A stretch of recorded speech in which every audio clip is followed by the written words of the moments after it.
Kusang pagpapakilig ang hatid ng tumitinding Aldab Fever. Kaya naman ang fans bukod sa paggawa ng kanta at pagkain para sa kina Alden at Yaya, na-inspire na rin gumawa ng Aldab games at figurines. Heto po at panoorin nyo. Kilig pa more ang buong sambayanan sa bawat araw na dumaraan sa inaabangang kalye-serye ng bayan.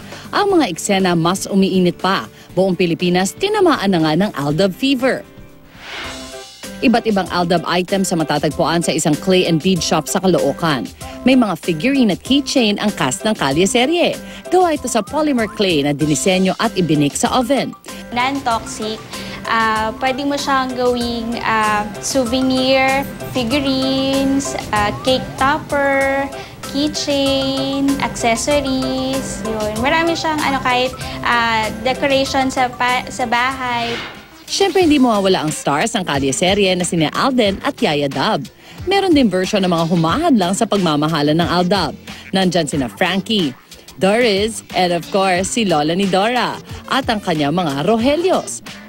Meron din mga pendant na si Yaya Dub ang bida. Mapapaplay pa more ka naman sa Yaya Rush Aldab game na libre lang i-download sa Android devices. Ang goal lang talaga makalayo si Yaya mula kay Lola.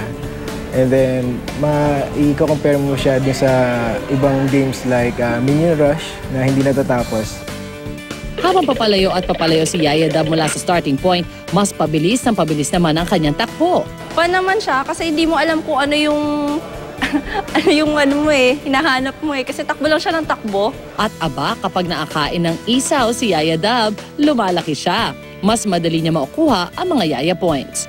Kapag nag-game over naman yung player, gusto pa rin namin connected siya sa kalye-serye. So, merong mga terms na related sa kalye-serye na makita yung mga players kagaya ng Yaya Licious, Yaya Amazing, para kahit nag-game over ka na, may feel mo pa rin na connected siya sa Aldab series or kalye-serye.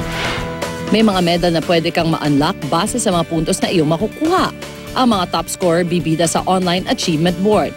Walang duda mga kapuso, ang Aldab waging-wagi talaga sa ating mga puso.